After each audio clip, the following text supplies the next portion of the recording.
Welcome to Bump Set Chat, the podcast where volleyball professionals come on and share their stories, experiences, and advice. And today, Micah Christenson with the U.S. men's national team.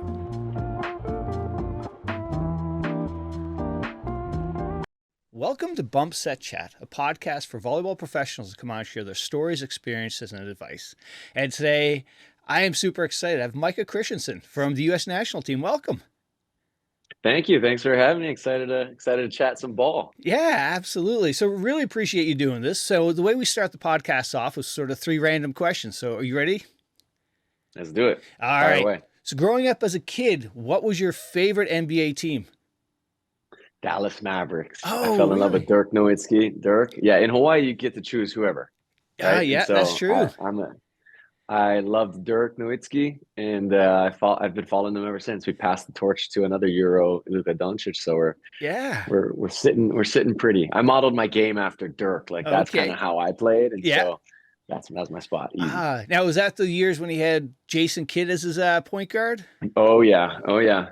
Steve Nash was there for a little bit. Steve Nash, fellow Canadian. Yeah. We had it was a nice little 2008 when we won that championship. That was like kind of the crescendo of my basketball career. So it was perfect. Nice. All right. So what home cooked meal do you get when you go home to visit? Home cooked, like as in my mom cooking? Yeah, your mom or your wife. What's that, when you get home? Oh man. Well, my wife is usually around everywhere with me, so it's not as home cooked. So I'll go with my mom, but everything my wife makes is delicious.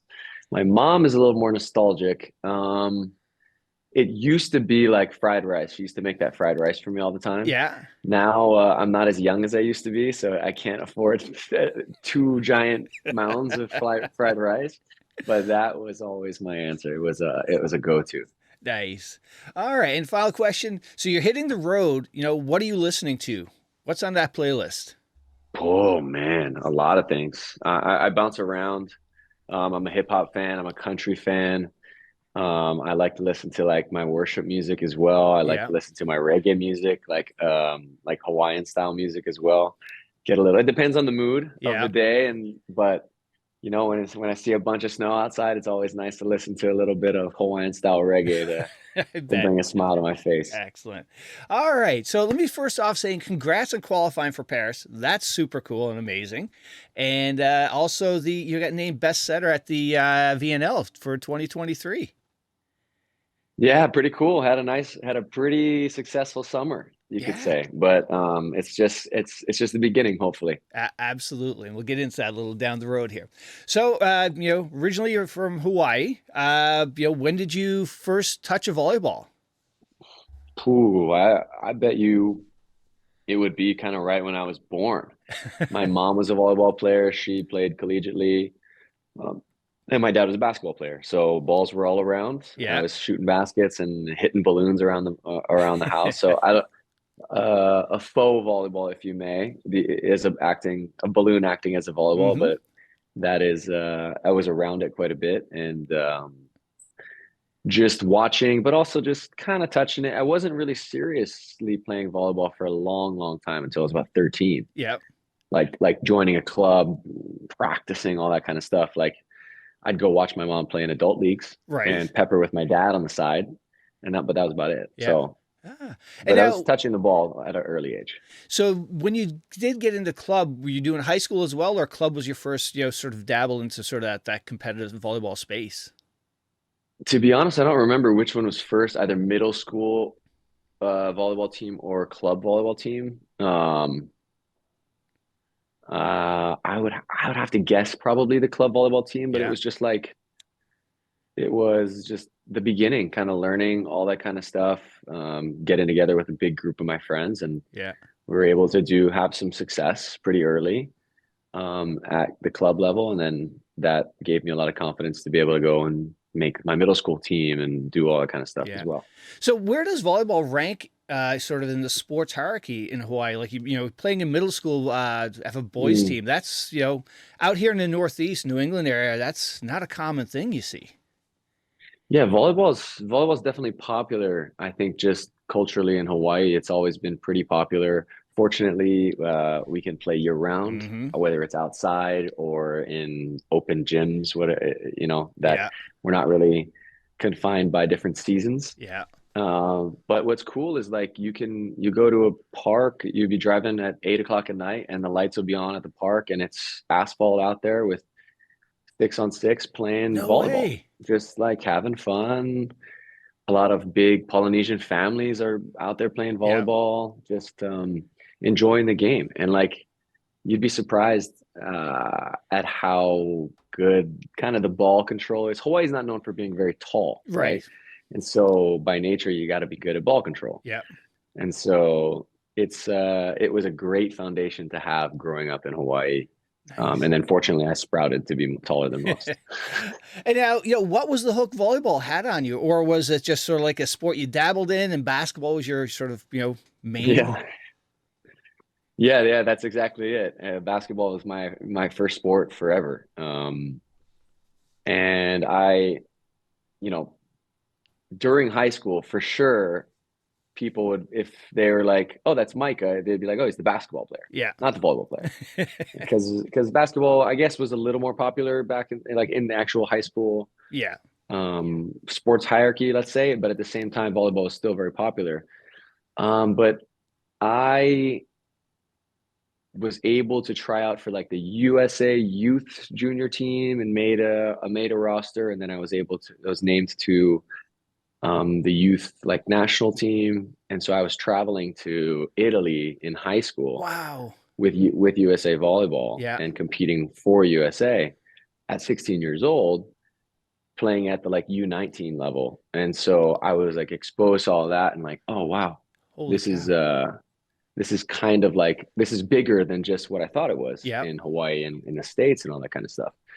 And so my inspiration with volleyball was in 2008 when I watched the U.S. men's team win Olympic gold. Yeah.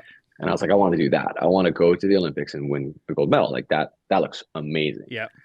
And so making that youth national team with the USA team, I was like, oh, this could possibly have some kind of trajectory to get to that goal.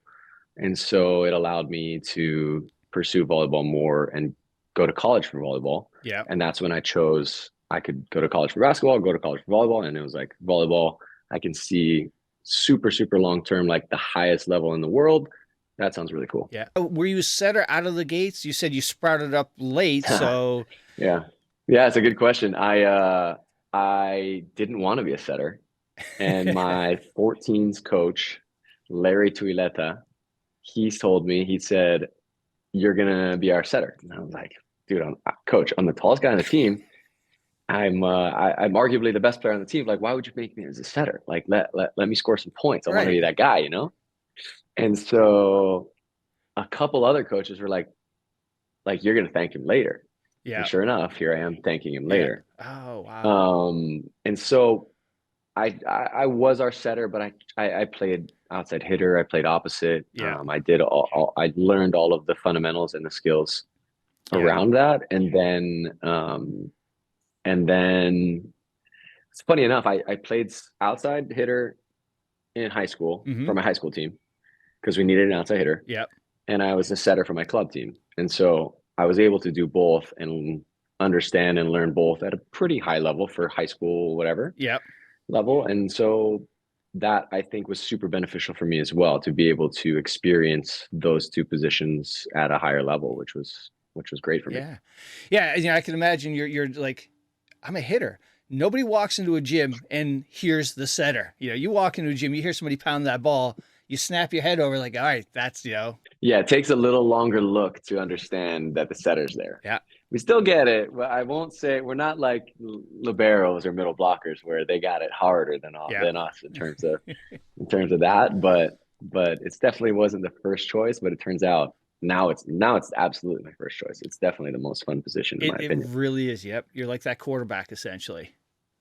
Oh yeah, the brain of the team, the either deserved or undeserved, you're the leader of the team. Like you got to go do it. Yep, absolutely. And now, how much of adjustment was it? You come back from overseas playing, and now you're playing high school and club. Your volleyball IQ is here, And no knock on the high school and the club teams. They're here. Are you like bored, or you're just like, destroying people? It was more of like an eye-opening thing when I went overseas and played, with the youth team and the junior team. Funny enough, a few guys on that youth and junior team, I grew up playing with in No Hawaii, and they were way. my club team.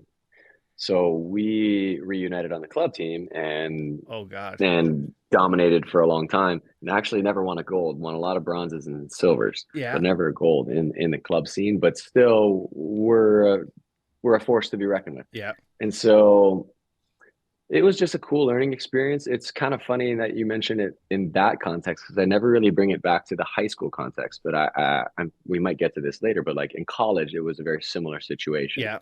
where I talk about that of like coming back to college after playing with the national team and all that kind of stuff. But I never thought about it in the high school context. I have to reflect on that a little bit in terms of what did I learn and what did I bring back to the high school level? I don't know. Yeah. That's a good question, but I'm sure there was a lot. Yeah, because when you play club, everybody's sort of compressed down to the similar levels. But high school, it's sort of like not everybody in the high school volleyball is their main sport. It's a two sport and things like that. So the disparity of the level you're playing against, and here you're coming in from this level, and now you're sort of over here. It must have been interesting. Yeah, it was cool. The thing about Hawaii is it's usually super competitive Yeah, or at least majority of the top teams are very competitive. yeah, So there was always competition. There was always some adversity there for the yeah. most part. Obviously, there's some teams that are a little less experienced in volleyball, but like was very fortunate enough to be challenged quite a bit. I never sniffed a state championship Oh, no until way. my senior year. Well, I kind of did, but got blown out in the finals every Yeah. year because the other team was comprised of all the other the players on my youth national team and the Oh, junior yeah. national team. So we would go out to slaughter in the championship game and we'd get blasted on statewide television Oh, until my senior year when all those guys graduated and I was still left and I got them. I got one. you got one. That's good. Actually, I beat my cousin. I'm sorry, Kūpaʻa. I gotta throw you under the bus. I got him one time. I beat him once.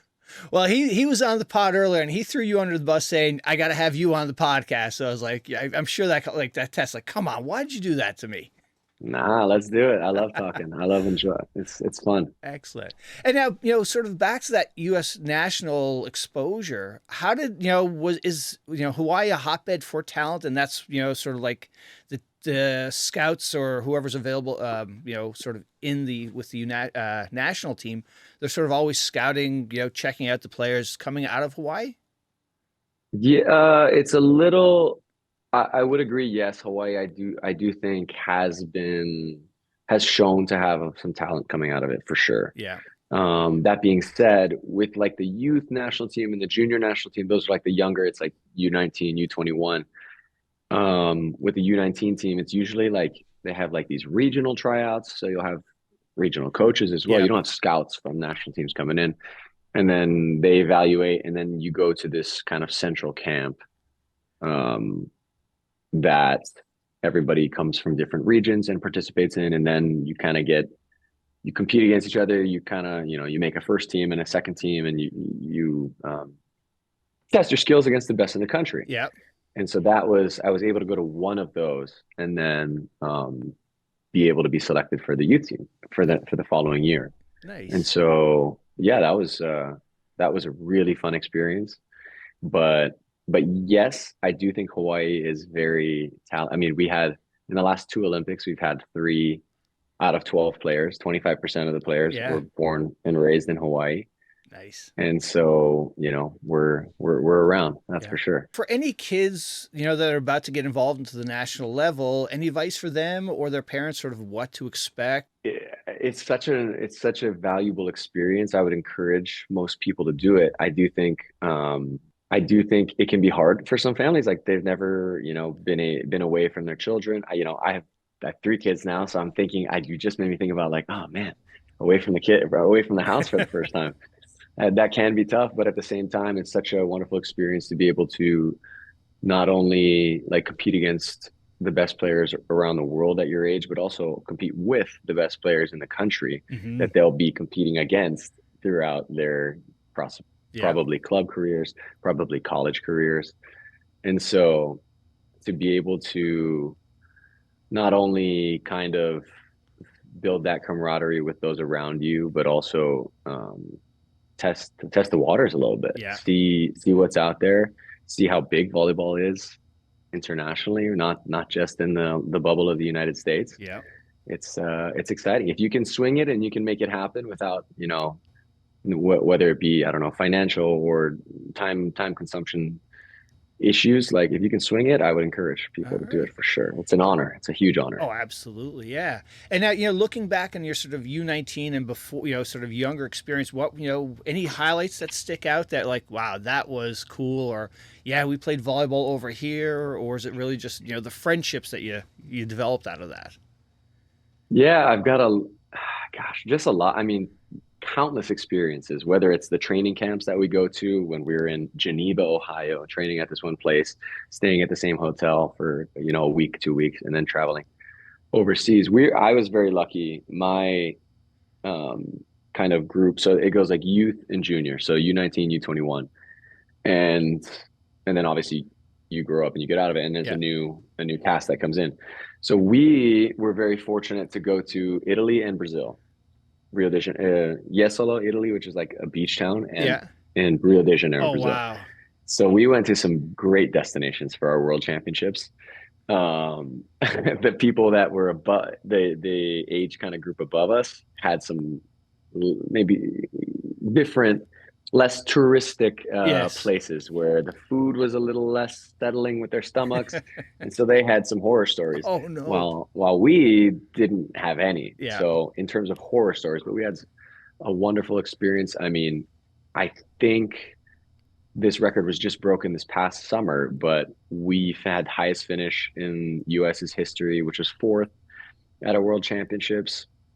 And so thankfully our youth team or our junior team broke it this year, and it's super exciting about that. So nice. You finished high school, next was college. What was that recruiting process like for you? What made you end up picking USC? Well, a big factor was, in fact, the financial support that I could get with the athletic scholarship. Yeah. And so that I needed a good amount, and so that weeded teams out and kind of left me with a few options, and SC it turned out to be the perfect option for me. I mean, like, the academic merit of the school just is incredible. Having a diploma from there is such a wonderful thing to be able to lean back on. One of the big things that I always thought about and was advised to think about by my parents was like, volleyball is obviously not going to last forever, but your education and your degree should last a lot longer than your volleyball. Your physical ability with volleyball. You could also have a career-ending injury your freshman year. Right. And so where are you going to place yourself to be able to put yourself in a position for your future? And so SC seemed like a no-brainer for me. And it turned out to be some of the best years of my life. I grew so much as a man there, as a volleyball player, and met my wife there. It's nothing but incredible things to say. Nice. And also the climate is comparable to where you're coming from, and you didn't have to play in the snow. And also, did sort of your international travel sort of get you ready to sort of live away from home? Possibly. I did spend a few weeks away from the family when I was younger, just to be to be able to be with those teams without parents there. Yeah. But yeah, those were great experiences where I learned, that things that I wasn't allowed to do, things other people were allowed to do. And, it's just kind of opening your eyes up to the real world at the same time as, testing where your morals are. And I was very fortunate to grow up in a household that I kind of knew myself pretty well, and knew where my identity was. And so had that foundation, so I didn't feel too out of place. Yeah.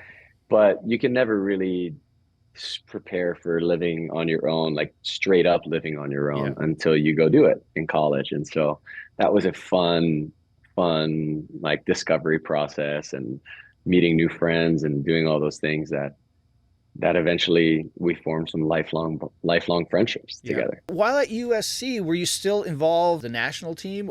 That is a good question. I don't remember. I think I had finished that youth, like the U21. I was 18, so I was playing 3 years up, or like 3 years older than my age. Yeah. But that was just the team that I was always with, because I was 16 playing with the 19-year-old Yeah. team. And so I turned out to be 18 with the 21 team. And that's just a team that I had played with all those years, had a groove with, and we knew each other really well. So we had a lot of success together. And then it had to have been a training year after my freshman year with the national team, with the youth national team. I then went to my age division, Yeah. and we were training adjacent to the national team. Oh, okay. So the national team had practice on these big courts. We had practice on these small courts. And wow, I forgot about this. And so I'm training with my junior team here, and doing well, playing well. And I was invited to go step across the net, Yeah. across the big net divider, and go have a couple reps with the big dogs in the Yeah. men's league. And gosh, I don't really remember what I did exactly. I wasn't practicing with them. It was like do a couple serves, maybe set a couple hitting lines. Yeah. But it wasn't a real practice. But I remember that invite being so like that built my confidence up so much. Yeah. And so that was after my freshman year in college, I believe.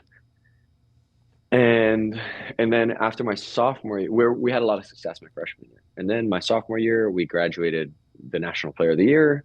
We graduated another first team All American. And so we struggled my sophomore year. And it was definitely like one of the more, in terms of records, like probably the worst losing losing season of my career. Yeah.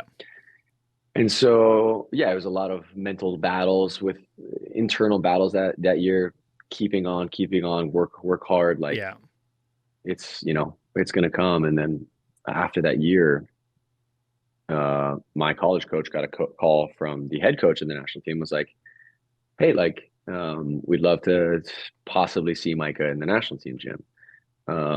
We're going to check out the other setters that we have lined up right now. And this is 2013. So this is after the Olympics. Yeah. This is the summer after the Olympics. So it's kind of a new haul of players. Yeah.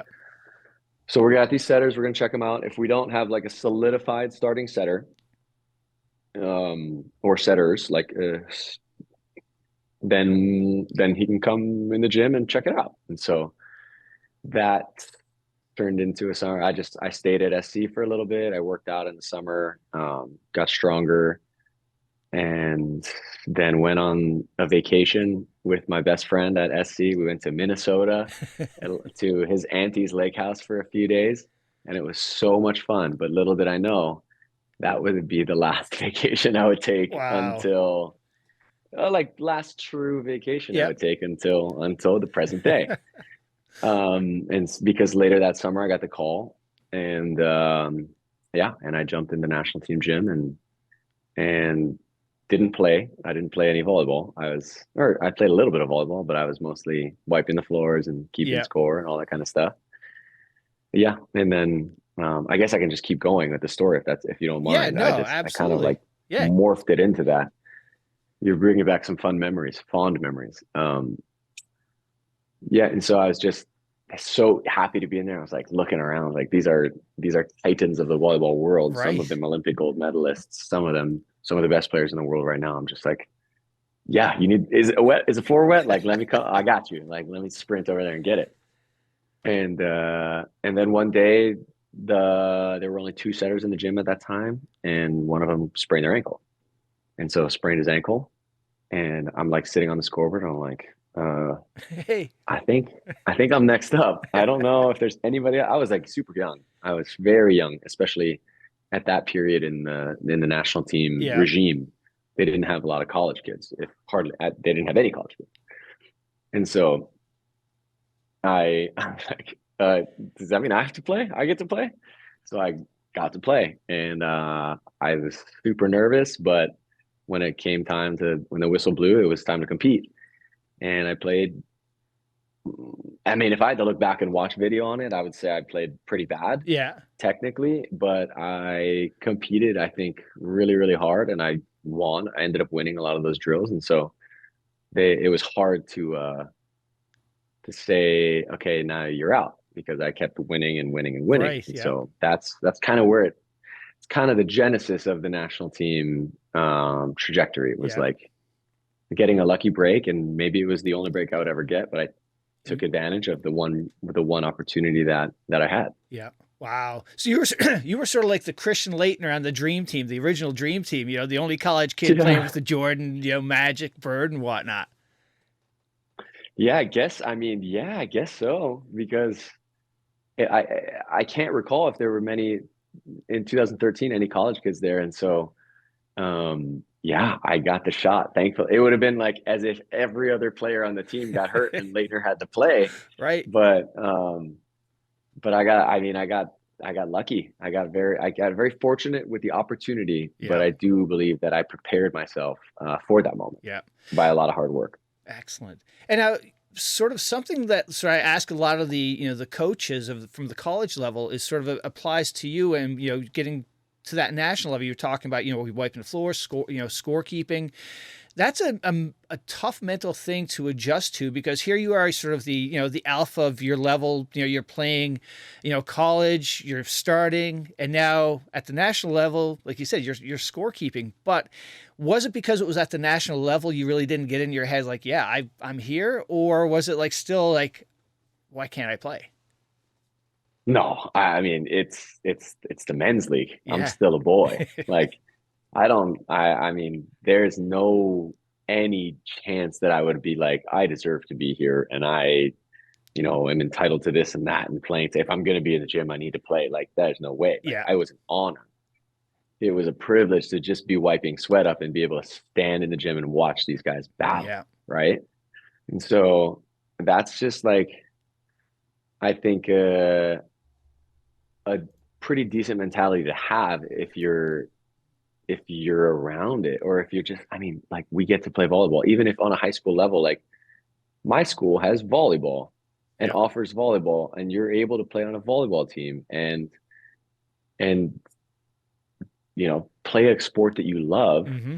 and people are coming and coaching you. Referees come to on their time, they could do something else. They Yeah. could probably make a little more money doing something Mm-hmm. else, but they're coming to come help you have fun to Yeah. play volleyball. Yeah. They're getting yelled It's at by like parents, and like, no, they don't have to do yeah, that. Yeah, they could be absolutely. on a beach somewhere in Hawaii, but Exactly. instead they're coming to referee volleyball games and to be able to just kind of be a little bit big picture and like be grateful for that Mm-hmm. is it can be pretty encouraging. I mean, I obviously was in an extreme level, like I was watching Olympic gold medalists. Like it's easy to be grateful for that. Yes. Yeah. And 100%. so to have that moment of like, dude, I'm just here Soaking it to in. Just.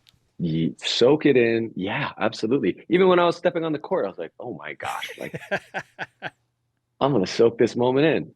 And so it was just, yeah, having the mindset to be grateful to even have the opportunity. Like I get to play volleyball professionally, Yeah. and and I am grateful. I pray before every game, and I just pray how grateful I am to like be healthy enough today Yep.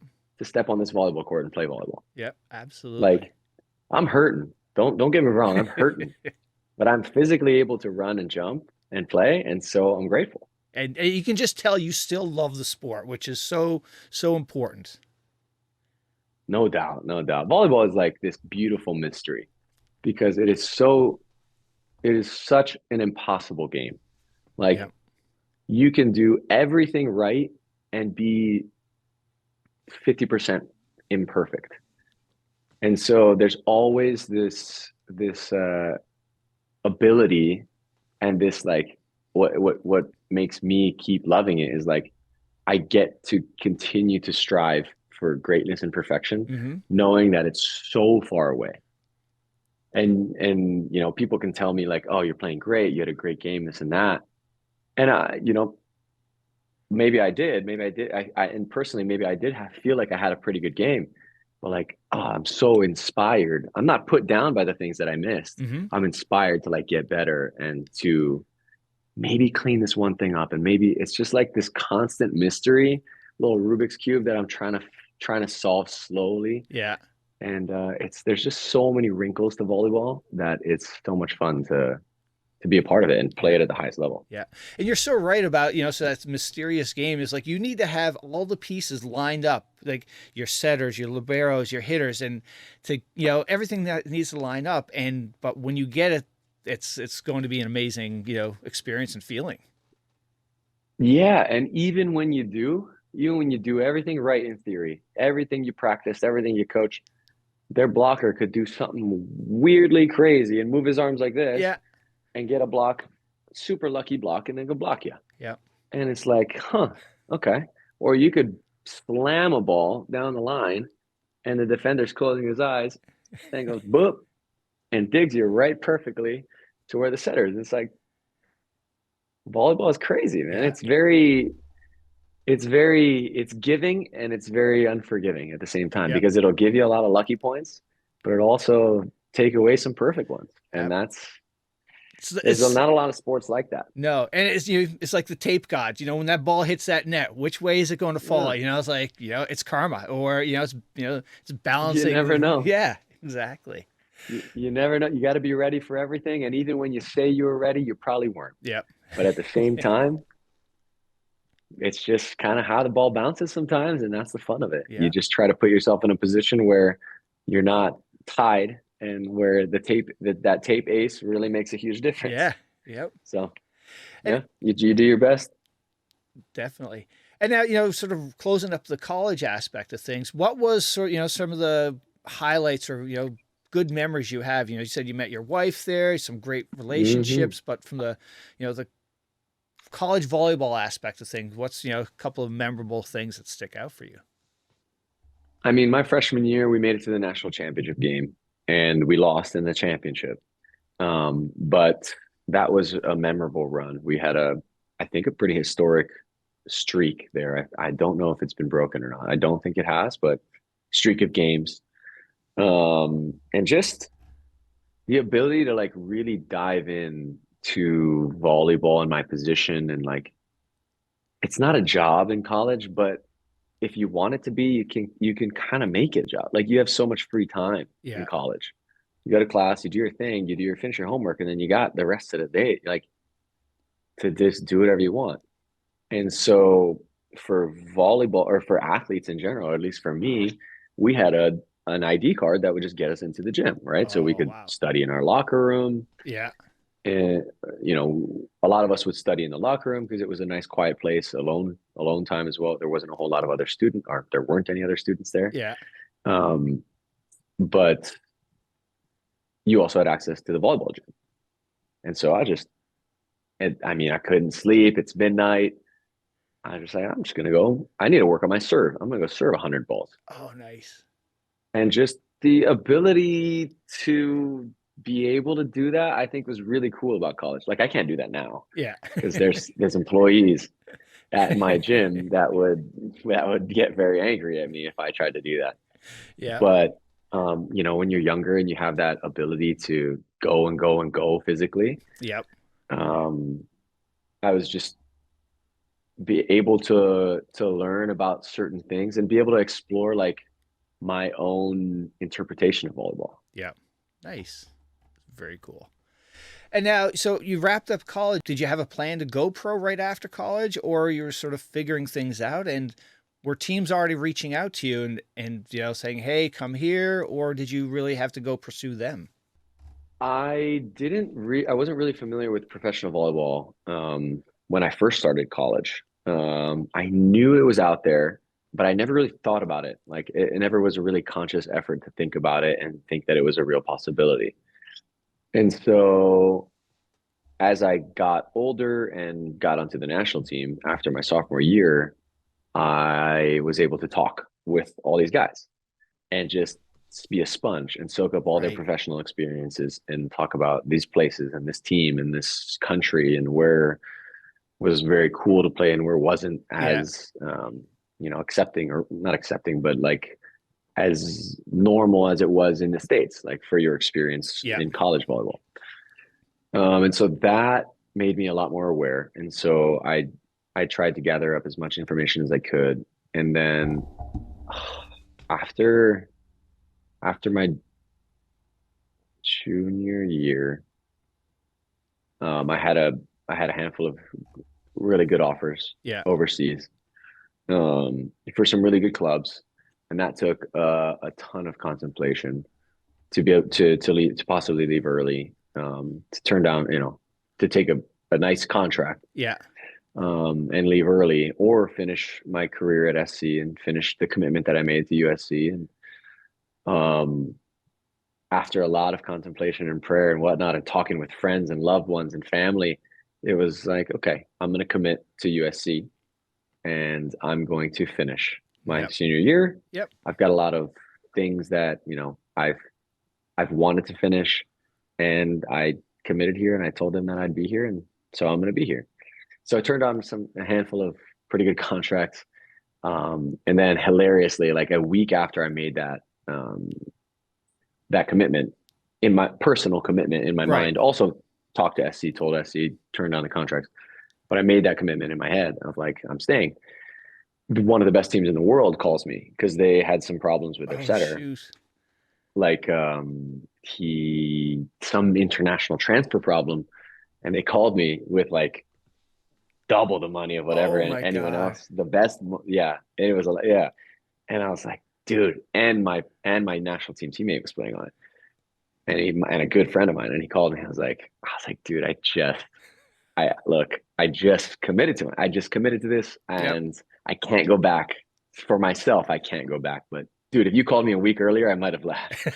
And so I'm thankful that I didn't, because I wasn't ready. I wasn't ready to be at, a top club in the world in that particular moment. And so I was able to finish the career. But with the professional clubs, they come calling. I was fortunate to be able to have a lot of national team exposure. And so when you play for the national team, you have some success with the USA team, and in international competitions, it's much more, there's much more visibility on those athletes. So there's not a whole lot of film study needed, because you're playing kind of in those primetime games. So I was fortunate enough to to sign a contract with Cucina Civitanova, which is in Italy, and is one of the best clubs in the world, still is. And I played there for 3 seasons. I was able to win the Italian Cup and the Italian League there, one out of those 3 seasons. And then I transferred to Modena for the next 3, another place in Italy. And was able to win the Super Cup there. So I was able to win all the trophies in Italy, which was exciting for me. And that was a really cool first 6 years of the experience. But to start, I still remember where I was, of like agreeing to a contract. I was on a beach in Redondo Beach with my then girlfriend, maybe fiance, and it was like on the phone with my agent, because at the time, after college, I signed with an agent. And it was like, let's do it. Like, send over the contract and let's do it. Excellent. And so that was a big moment for me. Oh, absolutely. Yeah.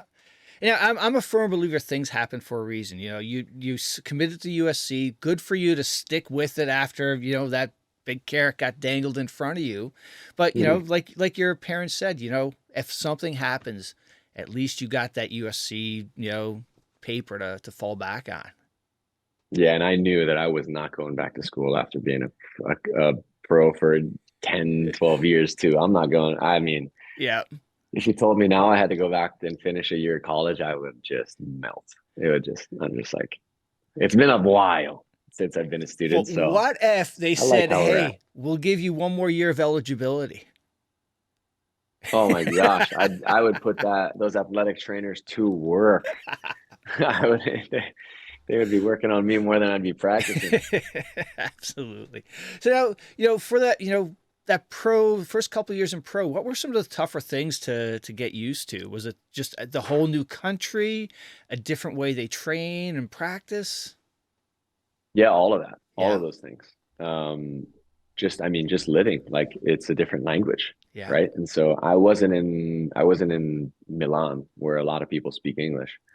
It was a pretty decent sized city, but it wasn't a big city where a lot of English is spoken. There's not Yeah. a whole lot of English spoken in Italy in general. And so I was fortunate enough to have a lot of international teammates that spoke pretty good English, some Yeah. Serbians. And and so I was able to communicate with my team, but like going to the grocery store is a different story. Like I remember just being on listening to music with AirPods in so nobody to talk to me and just going up and down the aisles and memorizing where things are on the aisles because Yeah. I don't want to Google Translate, ask every single ingredient that I have on Right. my thing. I'm more of a I'll handle it myself type of person. So I just walked the grocery store for an hour and tried to memorize where things were. And so there's just a whole lot of different things that you have to adjust to in your first year overseas, being outside of the United States. Yeah. Is I don't think it's ever easy for anybody, no matter what situation you go to. But my situation was a little particular for me. It was definitely the hardest year of my career mentally because I was going to a team where I was surrounded by some legends in volleyball. And all of us pros understand that when you go from college mentality, you're playing essentially for fun, right? You're not Yes. getting Yep. paid. You're playing for pride, you're playing for your university, you're playing for fun. Then you go cross over to um, the pro leagues, the pro championships, whatever you want to call it.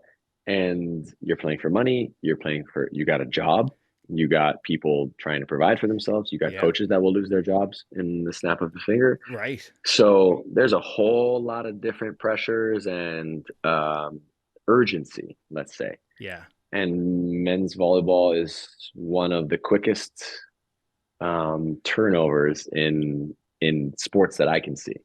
Wow. And so we ended up winning the regular season, right? Like we were playing well on paper, but I just felt like every point we lost had to have been my fault. Oh I was the God. youngest player on the team. These guys are cemented legends. Some of them are, four-time Italian League champions, Champions League champions, this and that. And I'm like, of course it's going to be my fault. Like I Yeah. haven't done anything. I haven't proven myself at all. So I was hard on myself. Oh, And Italian and European body language is not as friendly as the yes. United States necessarily, like college body language, let's say. And so I would overanalyze a ton of things and think that it was just blaming me. Yeah. It's got to be my fault. And I was always a guy that was just like, I'll take it. Like it's my bad. Like Yeah. I'll make it better. I know there was no block up, but I can make it a little higher so you don't hit it Yeah. out next time. Whatever. Yeah. And so that was hard on me. That was really hard on me. I remember speaking with our sports site quite a bit that year, our Yeah. national team sports site, because and that's a great resource that we have of just she was basically like she was all right, but I didn't even think. I was like, she's like, you're just maybe they're not talking about you or blaming you or Right. I was like, what? Maybe they're not. And so once was able to get that perspective, it was a lot easier. Um, and working on myself, you really have to you learn a lot about yourself that Yeah. first year. You're there alone. I was there alone. My wife was finishing her nursing school, and so we got married the summer after, and she came over that next year, and those things got a lot easier. Yeah. But at the same time, there's still challenges, and so there was a whole lot of learning Yeah, like you said, you're getting paid to play. You have expectations. Were you like looking through the newspaper, looking for your name, and just like, okay, what? Yeah, are they talking about me? And No, there's no chance. There's no, because I couldn't read any well, that's what I Italian. was like. You're like, hey, And can you tell me so, what this said? not really. I wasn't that anal about it, but it was like, it was almost like an assumption of Yeah, like, and in Italian, like the word mai, yep, which kind of sounds like Micah, like it means never. So you say never a good amount, right? Like, I mean, in Italian context. right. And so I was like, oh man, are they talking about me? Like, they could be talking about me. But obviously it wasn't. And so I was fortunate. That next year, I was very shy and timid about a lot of things. I didn't want to speak Italian with the guys. I was trying to learn it, but Yeah, I didn't want to make any mistakes. I didn't want to look silly and stupid. right. And then the next year, I was just like, all right, screw it. Like, I'm just going to try. Yeah, And then I learned Italian. no way. And now, yeah. Yeah, in the end of that second year to the third year, I was speaking. And Oh, so that's so cool. now, yeah, I got a lot better after year 4, 5, and 6. Yeah, But yeah, it took a couple leaps of faith for yeah. sure. Good for you, man. At what point did you find out that you're going to, make the national team to, be selected to go to Rio? Yeah, that was that summer, the 2016 summer. I remember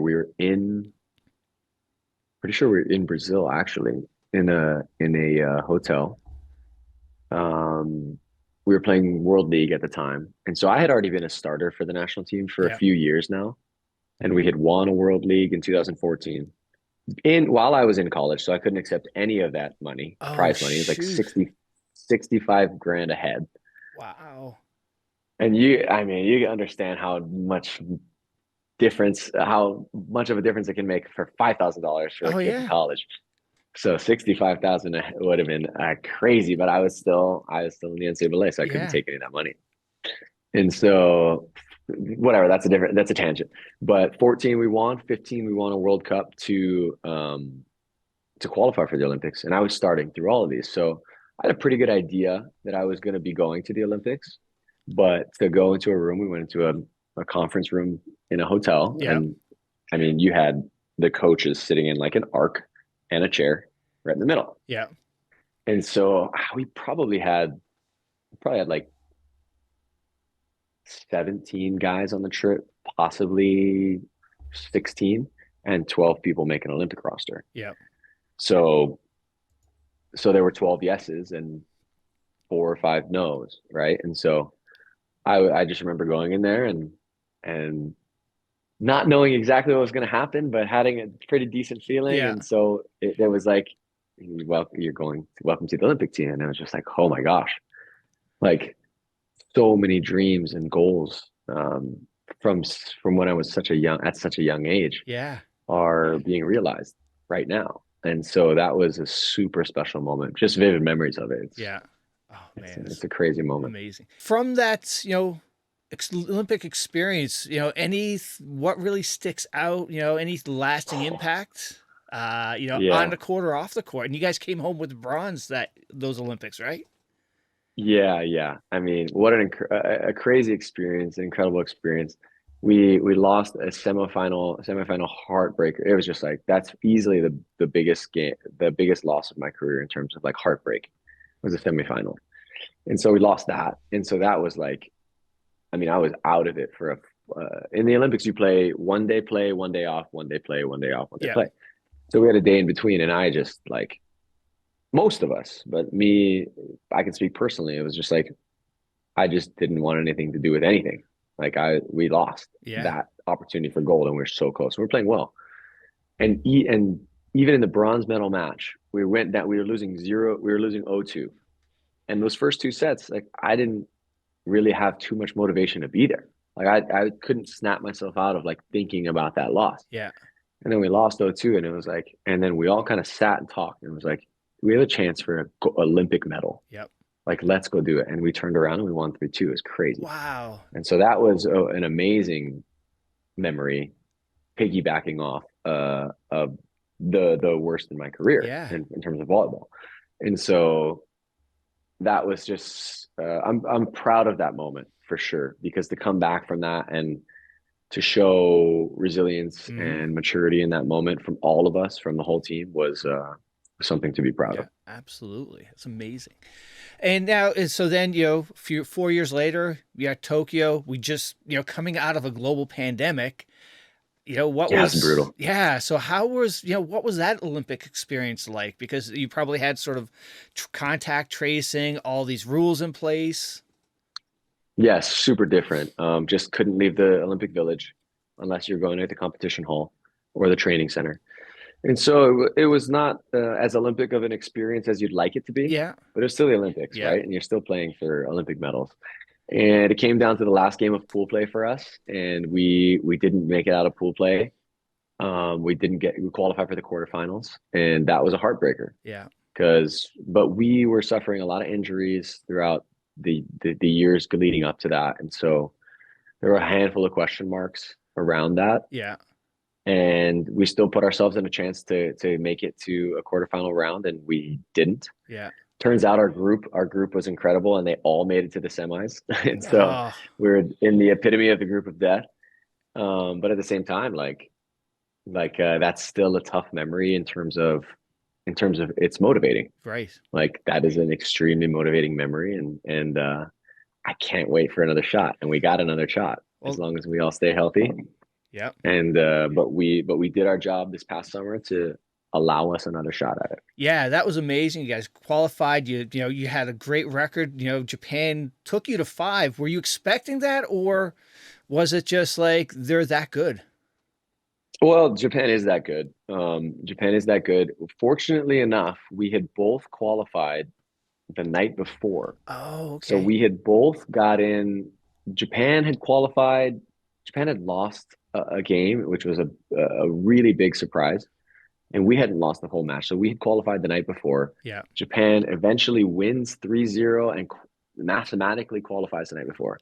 So we had to win one set in order to um, clinch the World Cup, which was something that I guess we weren't super aware of until the night before. Yeah. So we were able to win the first set, and then they pushed and they took us to five, Wow. and we squeaked it out in the fifth, and it was amazing. I mean, the atmosphere there is great, full Yeah. stadium, 10,000 people. Um, but yeah, that capped off an incredible end to a great summer. We Yeah. lost two, maybe three games in the whole summer, and it Amazing. was it was fun. Yeah. Nice. I got to ask you about Erik. When you guys get together and you're coming back to practice again, are you ready for his positivity and his like enthusiasm? Oh my gosh. Well, yes, but I just give him so much heat for it, and I love Eric's one of my best friends, but and therefore we are able to give each other a ton of heat back and forth, Yeah. and so he can't. We both can't wait for it, and then when he comes back, he's like, "Oh yeah, you again, huh?" Because I just call him on. I call him like drama, drama, drama, and he knows it, but he's like, "Ugh," he gives me more drama, which is Nice. hilarious. Oh man. All But right. yeah, we have a lot of fun together. Excellent. All right, man. Well, I know you got to go. Before I let you go, I like with past guests, like with Capono, who in your circle, your volleyball circle, peers, do you call out that, should come on the podcast and share their story? Let me think about this one. I should have thought about it before because I knew it was coming. Hmm. I would recommend somebody like, and I don't know if they're still going, because is the women's college volleyball done yet? Women's college is done. Yep. Okay. Jalen Reyes Okay. is the college. He's a coach at Nebraska. He is the assistant coach at Nebraska. He has got a lot going on, so I'm not sure how available he'll be. I'll wait a He's month or kind of two. big. He's kind of big time now. Oh, No, he's okay. no. He's assistant coach at Nebraska women's volleyball, which is this is a That's very huge. prestigious position. Yeah. But I grew up with him playing volleyball in Hawaii. Oh, We no played way. together on the same team. We went to the same high school, and he was one of my best friends growing up. And so he's also doing a lot of really cool things in volleyball, and I'm super stoked for him. And um, he's different than I am in terms of he's in the coaching space and he is on the women's side of the coaching Yeah. space. So That would be my call out. All right. Jay Excellent. Ray, that's for you. Okay. All right, Micah. Thank you so much for doing this, man. I really appreciate it. And good luck at the Olympics in Paris. Yes, sir. Thank you very much. I appreciate it. It's been fun.